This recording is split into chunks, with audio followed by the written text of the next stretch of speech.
तो हेलो दोस्तों, राम राम सभी का। आप सभी का स्वागत है मेरे एक नए व्लॉग में। आई होप कि आप सभी बढ़िया होंगे और आपका भाई भी एकदम बढ़िया है। एंड यार काफ़ी टाइम हो गया था यूट्यूब पे वीडियो नहीं डाली थी, तो सोचा कि एक वीडियो डाला जाए, एक व्लॉग डाला जाए। तो आज की वीडियो मैं बनाने वाला हूँ मंथली एक्सपेंस के बारे में कि एज अ स्टूडेंट कितना यहाँ पर खर्चा हो जाता है एक स्टूडेंट का महीने का, चाहे ग्रोसरी और रेंट से लेकर कुछ भी, electricity electricity bill, water bill and all जो भी है, एक महीने का क्या रहता है खर्चा। तो उसी के ऊपर वीडियो बना रहा हूँ आज मैं।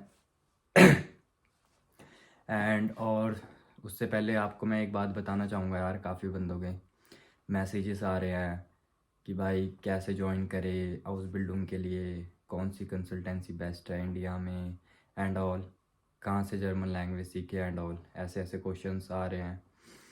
तो उसके लिए आप सभी को बताऊंगा कि मेरा एक व्हाट्सएप ग्रुप है, उस पर ज्वाइन होइए आप। मैं उस ग्रुप का लिंक डिस्क्रिप्शन में भी दे दूंगा आपको, और इंस्टाग्राम का लिंक भी डिस्क्रिप्शन में दे दूंगा। वहाँ पर काफ़ी सारे स्टूडेंट्स हैं जो आपस में बात करते रहते हैं, थोड़ी थोड़ी इन्फॉर्मेशन सबको देते रहते हैं। एंड एक अच्छी गाइडेंस मिलती है बंदे को, अगर इन्फॉर्मेशन ना हो तो थोड़ी किसी से तो पता लगता है कि हाँ क्या है हाउस बिल्डिंग एक्चुअल में और कैसे अप्लाई करें। एंड बहुत सारे लोगों का ये भी क्वेश्चन आ रहा था कि भाई कोई अच्छी कंसल्टेंसी सजेस्ट करिए इंडिया में, क्योंकि काफ़ी कंसल्टेंसीज़ है जो 4 5 5 6 लाख रुपए चार्ज कर रही है। तो यार देखो, आप लोग ना पहले अपनी जर्मन लैंग्वेज में फ़ोकस करो। मैं तो यही बोलूँगा कि सेल्फ आप जर्मन लैंग्वेज सीखो, चाहे ऑनलाइन सीखो चाहे ऑफलाइन, क्योंकि हाउस बिल्डिंग के लिए जो है वो B1 तक लैंग्वेज इम्पॉर्टेंट है। अगर आपने खुद ही लैंग्वेज स्टार्ट कर ली और उसके बाद आपने B1 का सर्टिफिकेट ले लिया एग्ज़ाम दे के, तो आप इसका सबसे प्लस पॉइंट ये है कि आप खुद अप्लाई कर सकते हो ज़ीरो फ़ी पे। कोई आपकी फ़ी कुछ नहीं, किसी को कुछ नहीं देना, बस वही है कि आपका फ़्लाइट एंड ऑल जो छोटे मोटे खर्चे हैं वो है। बाकी जैसे कि कंसल्टेंसी को पे करना पड़ता है 4 5 लाख रुपए, उससे भी आप बच जाओगे अगर खुद ही करते हो तो। 50 60 हज़ार में B1 तक हो जाती है, बाकी आपके बहुत सारे पैसे बचेंगे। एंड अगर उसके बाद नहीं होता तो मैं भी वर्क कर रहा हूँ कि 2025 इनटेक में लाइक अपने थ्रू मैं करवाऊँ बच्चों का, स्टूडेंट्स का। बाकी मेरे साथ व्हाट्सएप पे जो बच्चे हैं, जो स्टूडेंट्स हैं, उनको पता ही है कि इन पे वर्क चल रहा है, इस पे वर्क चल रहा है। एंड तो मैं आपको यही बताऊँगा, बोलूँगा कि भाई आप व्हाट्सएप पे ज्वाइन होइए। वहाँ पर यार छोटी छोटी इन्फॉर्मेशन आती रहती है, मैं भी देता रहता हूँ। और क्या बोलते हैं, वहाँ पर जो स्टूडेंट्स हैं उनको भी कुछ पता चलता रहता है, तो हाउस बिल्डिंग के रिगार्डिंग वो पूछते हैं एंड वो भी खुद भी बताते हैं, एक दूसरे को गाइड भी करते हैं। वहाँ पर एक अच्छी गाइडेंस मिलती है व्हाट्सएप ग्रुप पे, तो उस पर ज्वाइन होइए। तो स्टार्ट करते हैं भाई अब कि महीने का खर्चा कितना होता है यहाँ पर, एक महीने का as a student, as a train. तो यार सबसे पहला खर्चा तो ये होता है कि तुम्हारे रेंट का। बट ये होता है कि मैक्सिमम जो नॉन यूरोपियंस होते हैं उनका रेंट यार, अभी तक तो जितना मुझे लाइक मेरे जान पहचान में है हाउस बिल्डिंग जो कर रहे हैं, उनका रेंट एम्प्लॉयर ही पे करता है। जैसे हमारा भी एम्प्लॉयर पे करता है 250 300, 250 300 रेंट है महीने का, वो एम्प्लॉयर ही पे करता है, तो हम रेंट से बच जाते हैं। सबसे अच्छा प्लस पॉइंट हमारे लिए ये होता है कि हमें रेंट देने की ज़रूरत नहीं है। खर्चा है तो सिर्फ तुम्हारा ग्रोसरी का, वो भी 120 टू 150 यूरो इनफ है। 150 यूरो तुम अच्छा खाना खा सकते हो, इंडियन खाना खा सकते हो घर पे लाके, अपना जो भी है राशन वगैरह इंडियन वो खा सकते हो तुम 150 यूरो के अंदर पूरे महीने में, ठीक है। उसके बाद तो तुम्हारा पर्सनल है, अगर तुमने बाहर खाना है कहीं होटल रेस्टोरेंट वगैरह में खाना है, वो तो अब तुम्हारी हेडेक है। बट जो अगर नॉर्मली खाना खाओगे तो फिर वो आपका पड़ जाता है कि 120 टू 150 यूरो ये है। एंड उसके बाद जो सिम होती है, आपकी सिम का बिल जाना होता है। O2 की सिम होती है यहाँ पर, तो मैक्सिमम हम सारी O2 की यूज़ करते हैं। मैं यही रिकमेंड करूँगा कि जब आओ यहाँ पर तो O2 की सिम लो, क्योंकि वो सबसे सस्ती है। 17 यूरो पर महीने में है उसका क्या बोलते कॉन्ट्रैक्ट होता है, 17 यूरो पर मंथ।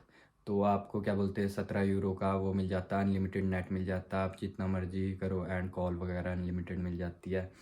तो दूसरा खर्चा ये सिम कार्ड का हो गया आपका। फिर तीसरा खर्चा आता है डॉइचे रेडियो का। हमने तो कभी भरा नहीं, बट उसका भी आता है 17 18 यूरो ऐसे करीब आता है।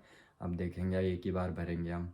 इसके बाद आता है आपका वाटर एंड इलेक्ट्रिसिटी बिल, वो उसी रेंट पे इंक्लूड होता है जो आप रेंट जो आपका एम्प्लॉयर दे रहा है, या फिर आप अब अगर आपका एम्प्लॉयर नहीं दे रहा है तो आपको अगर रेंट पे करने की ज़रूरत पड़ रही है तो उसी में ही वो आपका वाटर एंड इलेक्ट्रिसिटी बिल भी इंक्लूड होता है, तो उसको तो छोड़ ही दो, वो तो अलग ही है। एंड उसके बाद आता है ट्रैवल का। अगर तुम्हारे पास ट्रैवल का कार्ड है, लाइक आत्सुबी कार्ड होता है यहाँ पर बनता है, जो हाउस बिल्डिंग करता है उनको आत्सुबी बोलते हैं, तो आत्सुबी कार्ड बनता है एक यहाँ पर ट्रैवल का।